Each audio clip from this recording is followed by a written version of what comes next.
레위기 21장, 22장 이 말씀은 제사장들이 거룩한 삶을 살아야 하겠다 하는 율법의 말씀입니다. 지난번에 우리가 본 것은 이스라엘 온 회중이 거룩한 삶을 살아야 하겠다 하는 것과 관련해서 율법을 쭉 가르치신 내용이죠. 그런데 오늘 21장, 22장은 제사장들이 거룩한 삶을 살아야 하겠다고 구체적으로 가르치신 내용입니다. 그렇다면 이스라엘 온 회중들, 제사장들까지 거룩한 삶이어야 하겠다 하는 거죠. 이스라엘 교회 전체가 제사장들까지, 이스라엘 교회원들과 제사장은 연합이 되어 있죠. 전체가 거룩한 삶이어야 하겠다는 것입니다. 왜 하나님께서 이스라엘 온 전체가 거룩한 삶을 살아야 하겠다, 거룩한 삶을 요구하실까? 이건 어느 교회나 마찬가지입니다. 어느 시대의 교회이나 거룩한 삶을 요구하십니다. 어떤 교회이든지 어느 시대 교회이든지 거룩하게 살아야 하겠다는 건데요.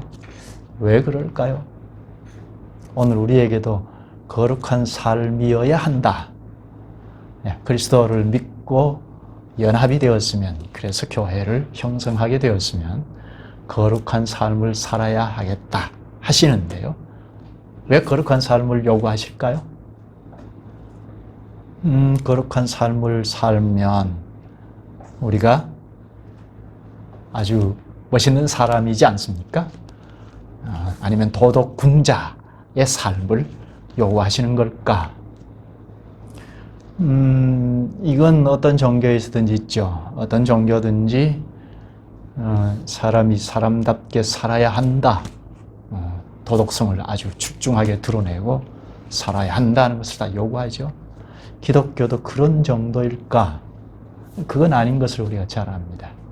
기독교는 거룩한 삶을 하나님께서 요구하시는 것이 무엇일까, 왜일까? 이 점 생각하면서 오늘 본문을 잘 살필 필요가 있겠습니다. 결론적으로 말한다면 교회 사명 때문입니다. 어느 시대의 교회이든지 교회의 사명 때문에 하나님께서 거룩한 삶을 요구하신다 하는 겁니다. 오늘 방금 앞에서 읽은 구약 이스라엘 교회나 또 신약에 있는 교회인 우리나 다 제사장 나라라고 하죠. 방금 읽은 출애굽기 19장 4절에서 6절의 내용도 이스라엘 회중들이 애굽에서 구출되어서 시내산 아래에 모여 있을 때 하나님께서 직접 말씀하시지 않습니까? 계명을 주시기 직전에 제사장 나라가 될 거다, 거룩한 백성이 될 거다 하셨죠. 이건 오늘 신약에 있는 우리도 마찬가지로 제사장 나라라 하고 베드로전서 2장 9절에 말씀하시죠. 방금 읽었습니다. 그러니까 교회는 다 제사장 나라이라는 겁니다. 그런데 제사장 나라가 저절로 되는 것이 아니고 제사장 나라가 될 거다 하시기 직전에 뭐라고 했죠? 하나님이 너희는 내 말을 듣고 내 언약을 지키면 제사장 나라가 될 거다 하셨죠. 그러니까 주님의 말씀을 잘 듣고 언약을 지키면 제사장 나라답게 된다는 것입니다. 제사장의 사명이 무엇이죠? 제사장이 해야 할 주 업무, 이건 하나님 앞에 나와서 예배하는 거죠. 하나님 앞에 나와서 예배하면서 기도하면, 즉 백성들을 대표해서 제사장들이 하나님 앞에 나와서 예배하면서 기도하면 하나님께서 오냐 하시고 말씀을 하시죠. 그 말씀을 받아서 백성들에게 선포하죠. 하나님께서 하신 말씀을 백성들에게 나와서 전하죠. 이게 제사장이 할 사명입니다. 그러면 이스라엘 교회가 제사장 나라라고 할 때 이스라엘 공동체가 뭇 백성들을 대표해서 하나님 앞에 예배하고 기도한다는 겁니다. 그러면 하나님께서 가르쳐 주신 말씀을 듣고 그 말씀을 백성들에게 이거다 하고 전하는 겁니다. 오늘 우리도 마찬가지입니다. 하나님 앞에 나와서 이 교회가 제사장 나라라는 측면에서 하나님 앞에 나와서 예배하고 기도하고, 이건 뭇 사람들을 대표한 거죠. 대표해서 하나님 앞에 나와서 예배하고 기도하면 하나님께서 오냐 하시고 말씀을 하신다는 거죠. 말씀을 하시면 그 말씀을 받아서 우리가 그 말씀대로 살아가되 뭇 사람들에게도 이거다, 사람이 이렇게 생각하고 말하고 행동해야겠다 하고 전파하는, 이게 제사장 사명이에요. 제사장인 교회의 사명, 기본적인 사명입니다. 지난 시간에 초등교사의 죽음 때문에 지금 집회가 많다, 그치지 않고 있다, 이 말을 좀 하다가 마쳤는데요. 문제가 뭐죠? 문제는 하나님의 말씀으로 돌아가서 보면 문제가 뭐죠? 내 부모를 공경하라 하는, 계명으로 돌아가면 내 부모를 공경하라 하는 말씀에 어긋났기 때문이다. 내 부모는 가정이 사회의 기초 단위이기 때문에 사회의 기초 단위에서 이 부모, 이 말은 윗사람을 말하죠. 윗사람. 사회의 가장 기초 단위가 가정의 부모이기 때문에 부모를 공경하라 했는데요. 그럼 학교에 가면 윗사람은 교사이죠. 윗사람을 공경하는 것이 허물어졌기 때문에 발생이 된 거잖아요. 이런 것들을 우리가 말씀을 하나님 앞에 나와서 예배하고 오냐 하고 말씀을 하시면 그 말씀을 전하는 것, 이게 제사장인 교회의 사명이죠. 그러니까 하나님 앞에 나와서 예배하고 기도하고, 이건 뭇 사람들을 대표해서 제사장이니까 하나님 앞에 나와서 예배하는데, 그러면 하나님께서 예배를 받으시고 오냐 하고 말씀을 하신다는 겁니다. 이 말씀을 배우고 깨닫는 대로 내 삶을 살아가는 건 자연스럽게 나타날 것이고, 뭇 사람들에게도 이거다, 이렇게 하자, 이것이야 할 수 있다는 겁니다. 하나님의 말씀인 성경이 판단 기준이어서 이 말씀이 자꾸 우리에게 축적이 되면 축적이 되는 만큼 판단하고 분별하고, 이것이야, 그것이 아니고 이것이다 하고 전할 수 있다는 겁니다. 이게 제사장 나라인 교회의 사명이다 하는 겁니다. 오늘 21장, 22장, 레위기 21장, 22장은 같이 이제 묶어서 좀 봐도 되겠다 싶은 게, 제사장들을 향해서 이렇게 거룩한 삶을 살아야겠다 하는 율법입니다. 여기에서도 우리가 배울 점이 무엇인지 잘 배울 수가 있습니다. 본문으로 들어가서 한번 보죠. 1절부터 보실까요? 여호와께서 모세에게 이르시되 아론의 자손 제사장들에게 말하여 이르라. 그의 백성 중에서 죽은 자를 만짐으로 말미암아 스스로를 더럽히지 말려니와. 뭘 말하죠? 제사장들은 시체를 만지면 더럽힌다, 부정하다 하는 거죠. 이건 당시 사람들의 수준껏 가르친 거다 하는 걸 우리가 잘 압니다. 당신이 시체를 접촉할 때 금지했는데요. 시체가 부정을 상징했기 때문입니다.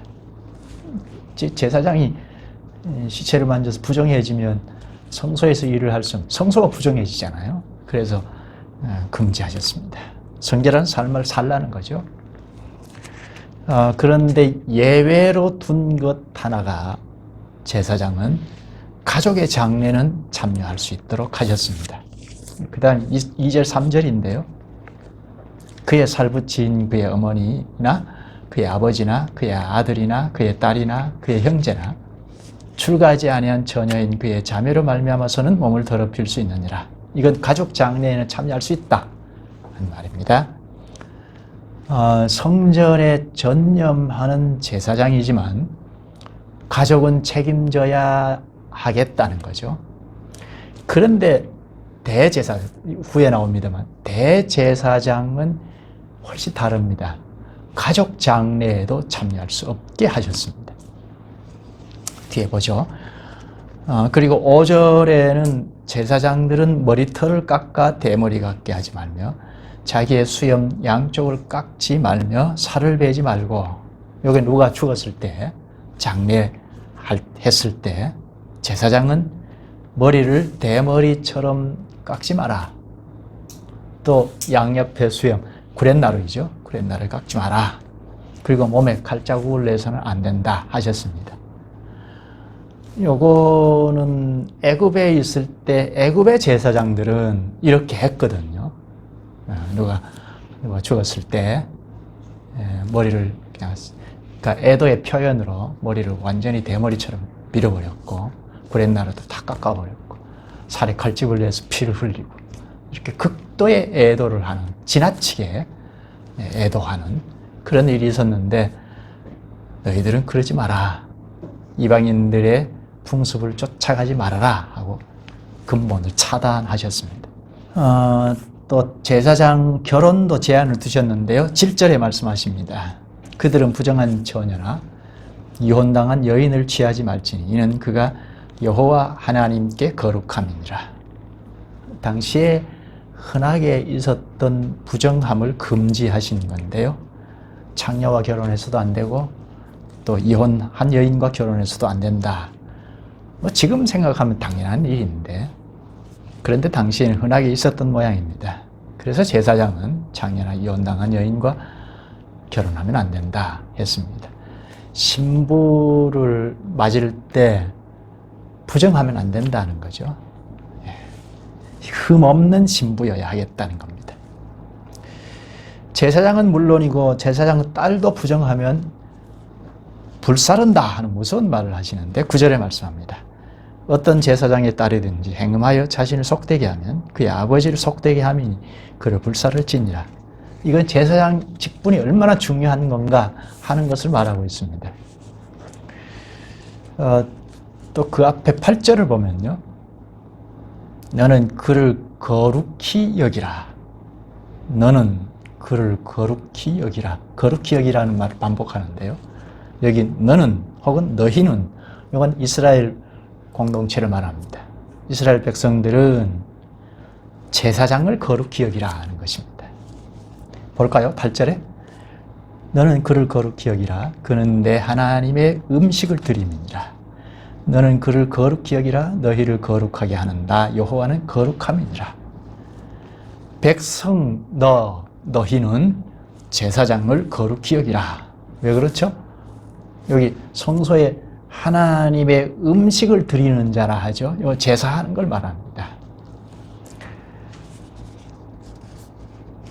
제사장도 인간이니까 똑같죠.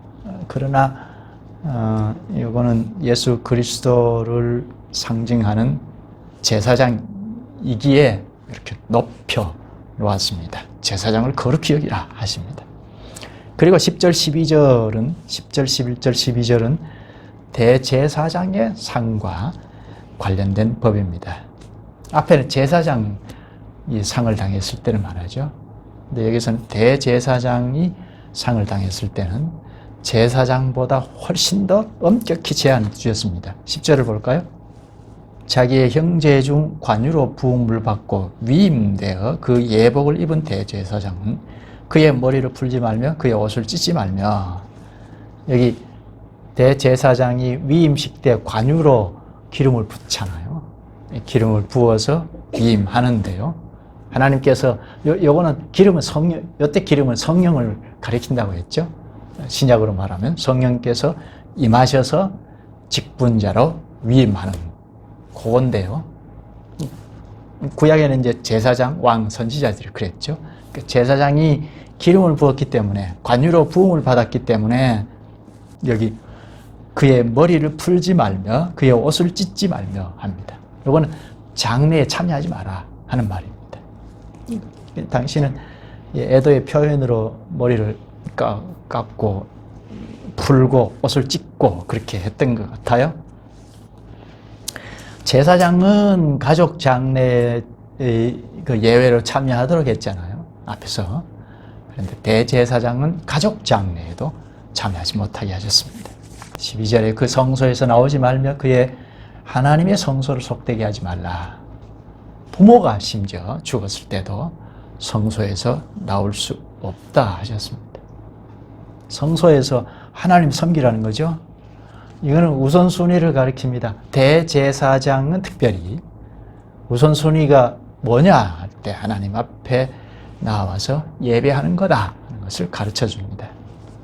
그러니까 이번에 이스라엘 회중들, 이스라엘 교회를 대표하는 거니까 이스라엘 교회도 우선순위에서는 하나님 앞에 나와서 예배하는 거다. 그거죠. 그 다음 13절에서 15절은 대제사장 결혼에 관한 규례입니다. 혼인에서도 일반 제사장보다 훨씬 더 제한이 많습니다. 핵심은 젊은 신부를 맞아야 한다. 젊은 처녀를 신부로 맞아야 한다 하는 겁니다. 이건 과부도 안 되고 장녀도 안 된다고 하시는데요. 흠이 전혀 없는 신부로야 하겠다는 것입니다. 요즘은 불신자도 그렇게 가르치죠. 그러나 당시에는 당시 수준에 딱 맞춰서 가르치신 겁니다. 또 16절에서 24절은 장애가 있는 제사장은 성소에서 일을 할 수 없다 하셨습니다. 대제사장을 말하는데요.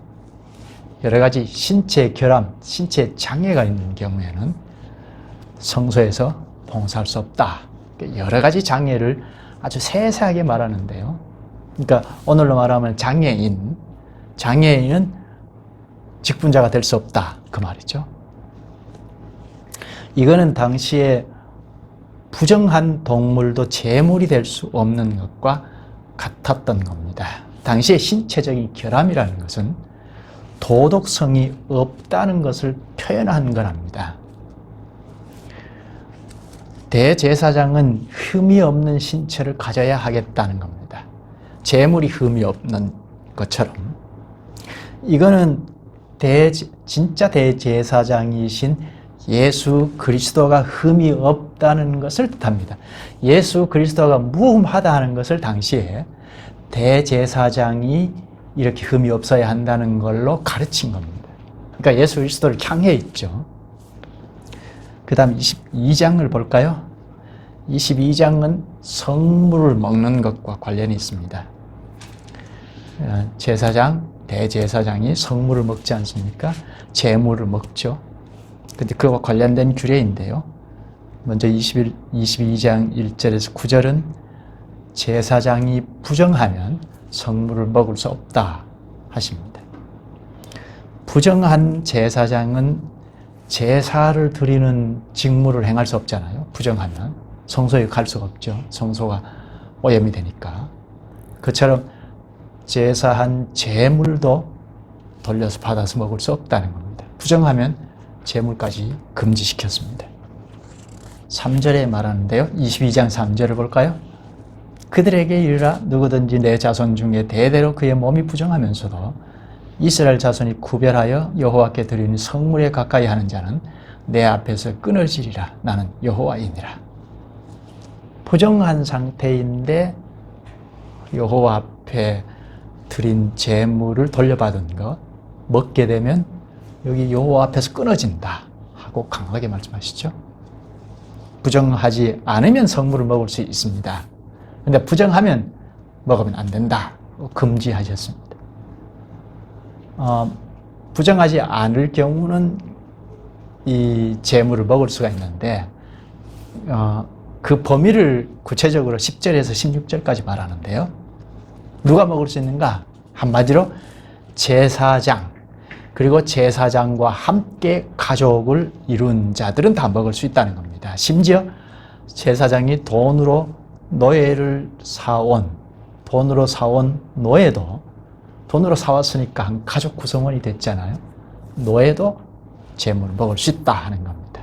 또 노예의 자녀들도 성물을 먹을 수 있다고 합니다.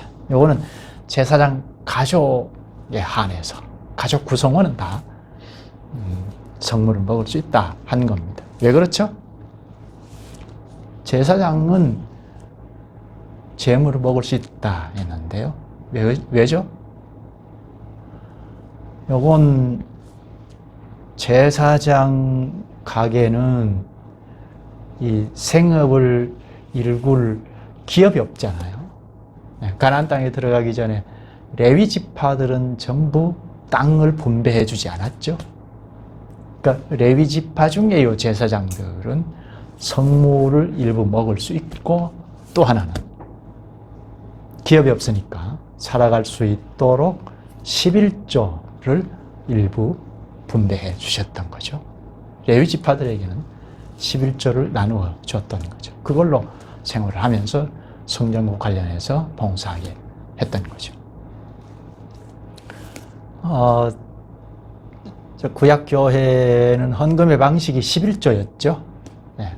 10개 중에 하나만 바치라. 그러면 내가 다 받은 걸로 할게 하고 하나님 받으셔서 요 헌금을 사용하는 용도도 가르쳐 주셨죠. 첫째는 기업이 없는 레위 지파들에게 분배하라.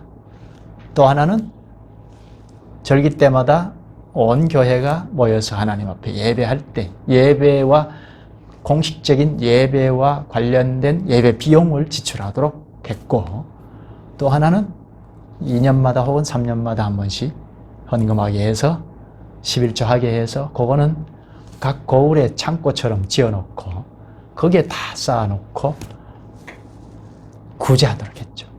나그네들, 과와 과부들, 이런 연약한 자들을 구제하도록 했던 거죠.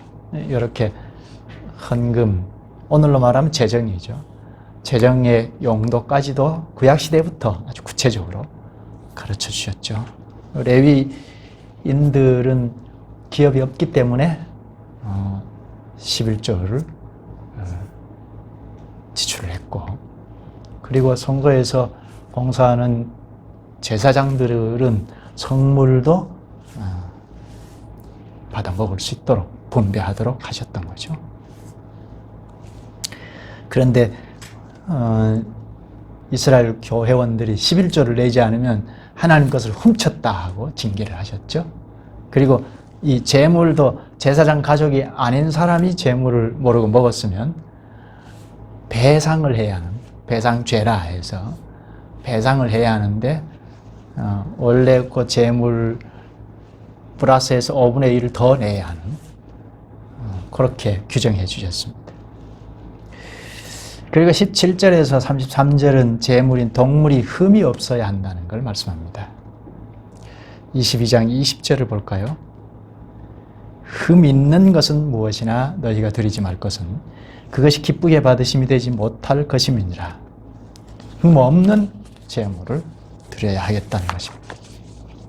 이미 이것은 우리가 앞에 1장, 2장, 3장, 4장까지 공부할 때 배웠습니다. 흠이 없는 동물로 제물을 삼아서 제사해야 한다. 여기 흠이 있는 동물, 이거는 신앙이 문제가 있다는 것을 간주하신 것입니다.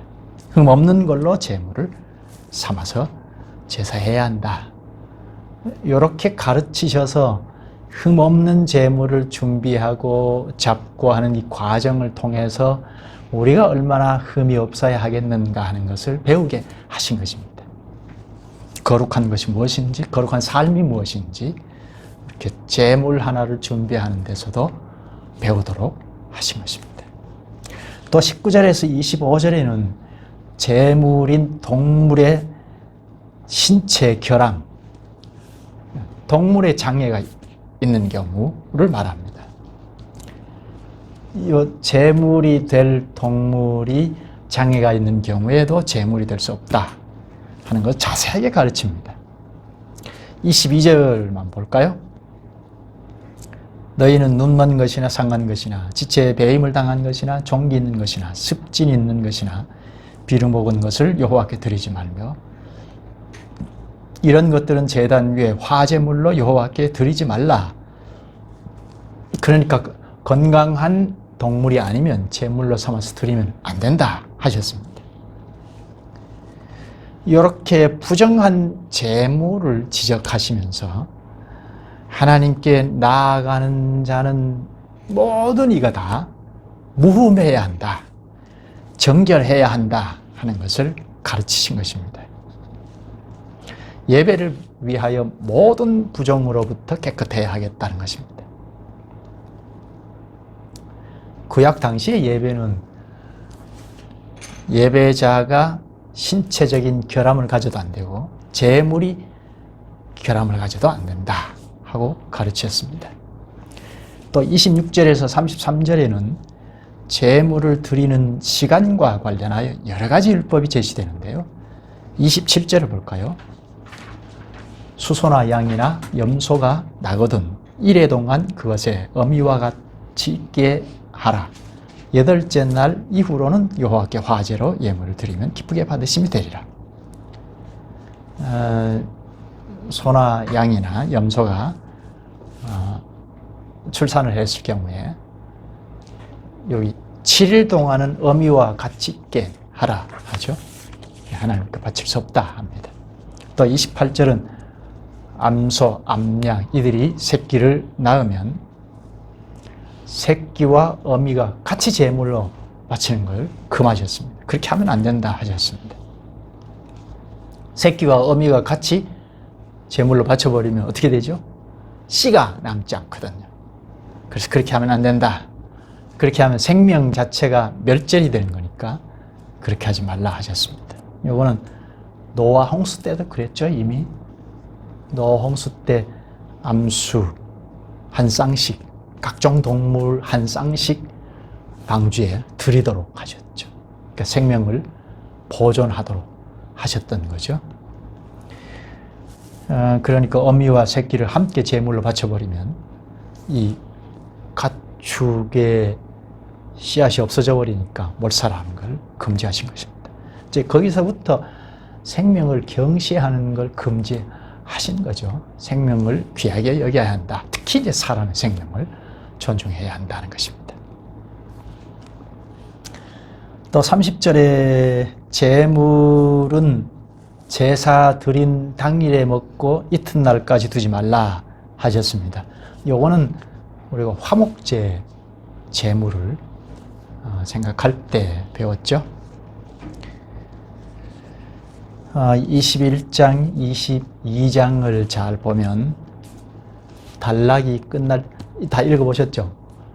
단락이 끝날 때마다 나는 너희를, 그들을 거룩하게 하는 여호와이니라.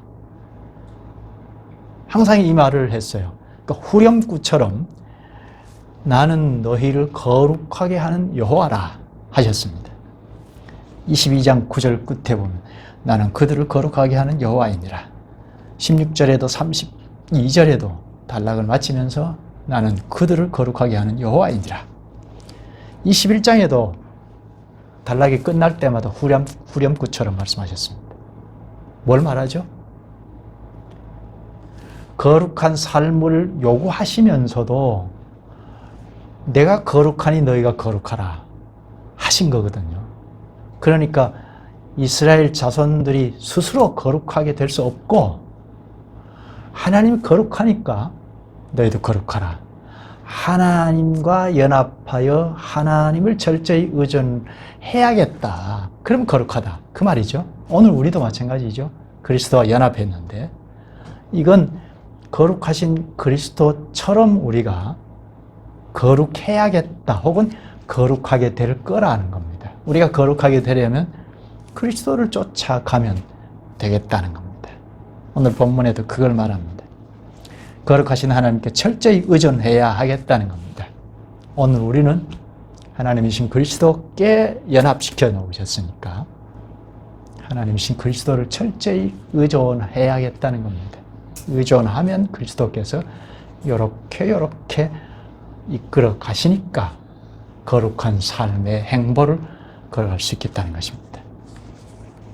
우리의 중보자 그리스도는 흠없는 제물이시고 대제사장이셨지 않습니까?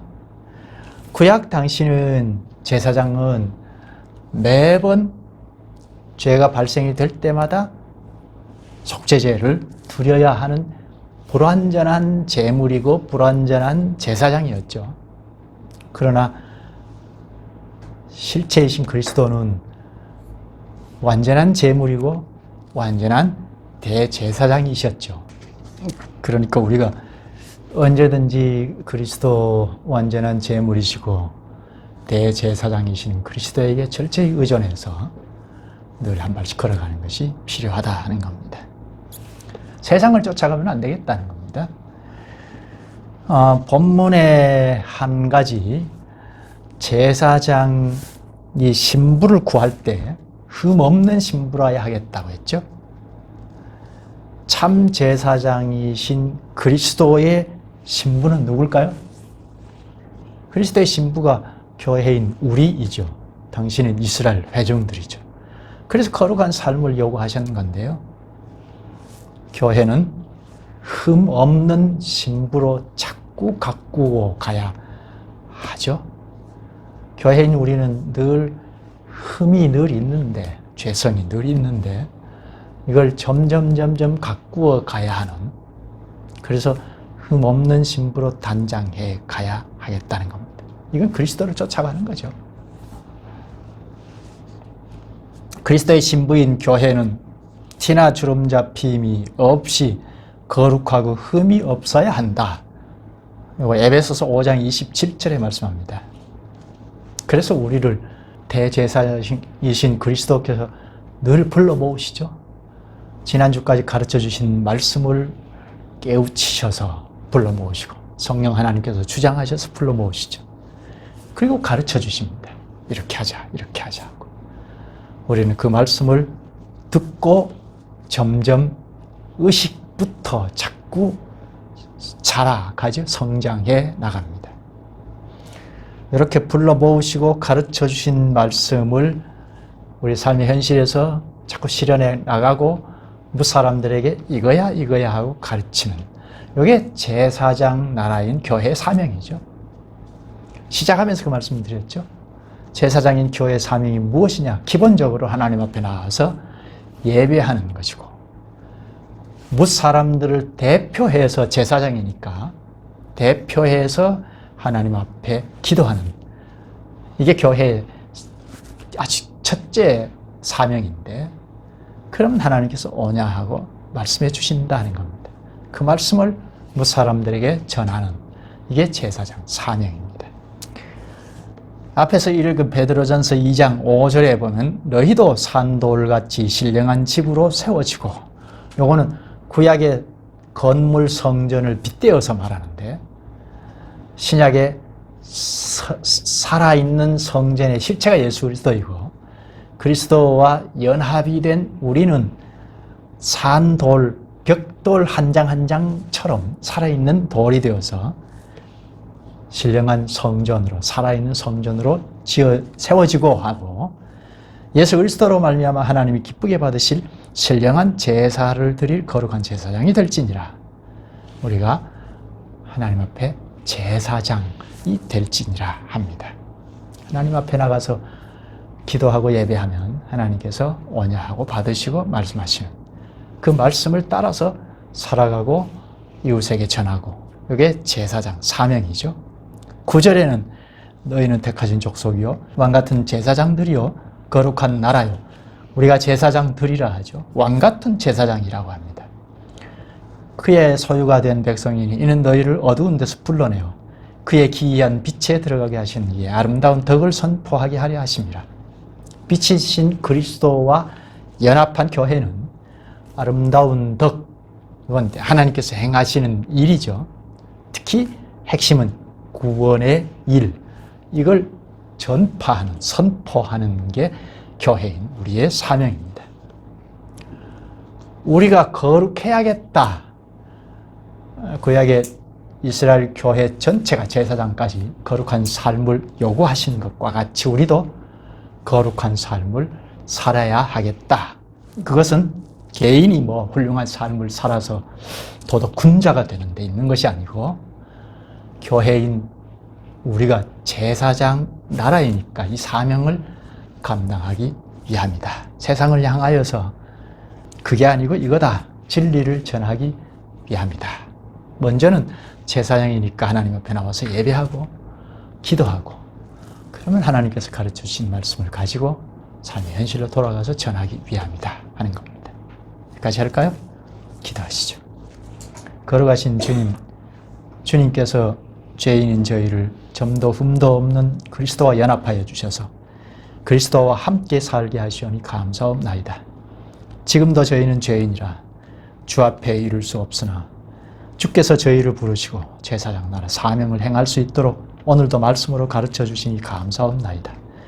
존재 가치가 전혀 없는 저희를 그리스도와 안으로 연합하여 가르쳐 주시는 대로 말씀을 사람들에게 전하며 살게 하시는 그 뜻을 저희가 늘 명심하고 이 세상 앞에 나아가게 하시옵소서. 예수님의 이름으로 기도하옵나이다. 아멘.